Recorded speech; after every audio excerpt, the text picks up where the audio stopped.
now we're thinking about how we elevate our game at home. How do we elevate our game with workouts? How do you elevate your game with your with spirituality? So I'd limp those, and also on like just personal improvement in general. Like, what are those things? So I think that the idea of being intentional about a side passion is really important for our health. You know, you think about how many times people have said, man, I wish I could play the guitar. It's like, well, cool, go fucking buy one. They're $200 and you can learn on YouTube. We've already established, right?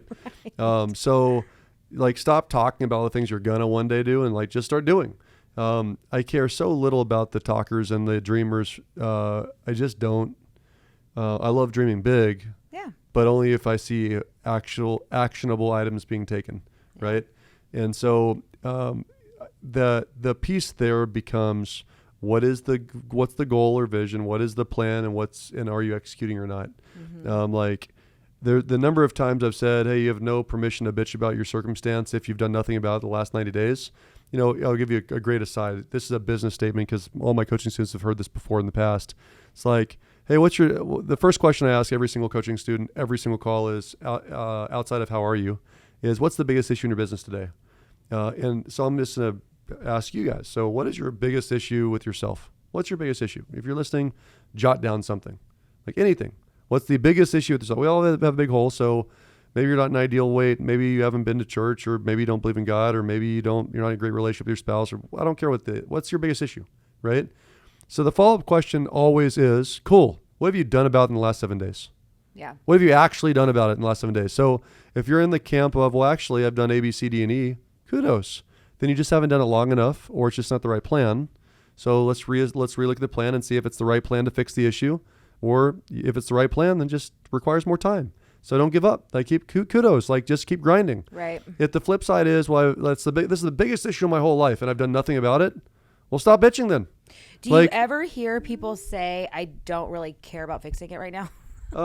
Yeah, because that's fine with me, because that just tells me that that's not their biggest issue. It's not the biggest issue. Because when you go down to it, the only reason why you wouldn't fix your biggest issue in your life is because you're afraid of that process. So I would just because you were talking about marriage, there are people that literally won't get divorced because they're afraid of the conversation, right? Like, they're so afraid of, like, what's going to happen with my relationship, what's going to happen with my kids, what's going to happen with my money, what's going to happen, what's going to happen, what's going to happen. They're so afraid of that they don't take the action, as an example, right? Yeah. So, like, here's the truth. I've asked for raises before that I didn't get. You've asked for raises before you didn't get. Like, just because we ask for something doesn't mean we're going to get it, right?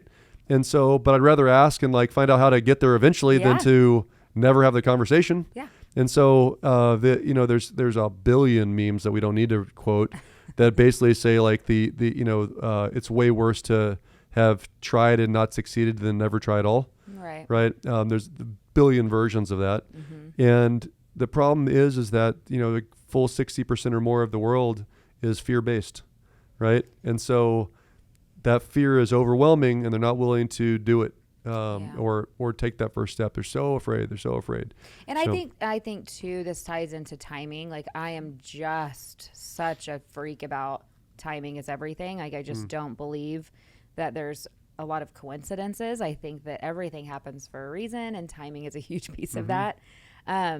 So if there's something in my life that's just not like jiving, and maybe I have worked on something to fix it and it's still not working, or I just can't find the rhythm, then sometimes it's like, this is not the right time for this. We don't have all the pieces that we need. There's something missing, and kind of like not going to like, well, whatever, can't control it, so don't worry about it, but focusing, side burners. But I know you'd only refocus if there was something else better to focus on at the time.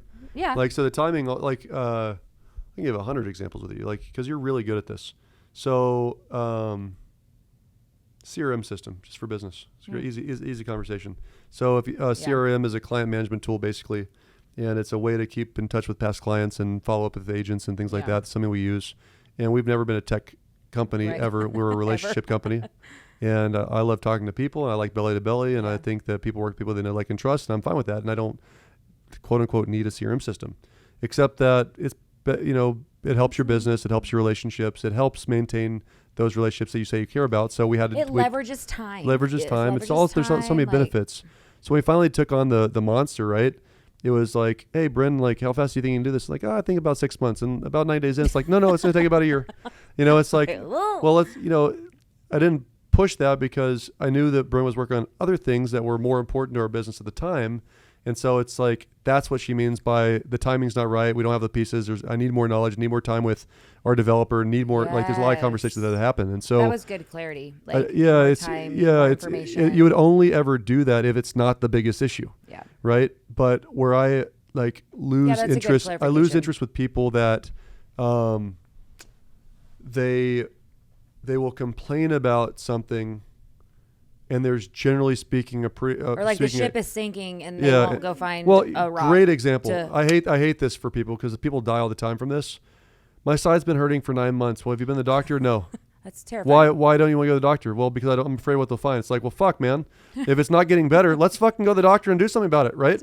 Like, let's just find out. Oh, it's so scary though. But think about it, right? Well, Christy falls into this camp. Christy's, God bless her. She just has a fear of doctors, a fear of dentists, like a fear of it. Yeah. And so she goes too long before she goes back and do it. And usually I've got to set the appointment or kick her butt to do it because I know like you address issues head on because they don't generally get better.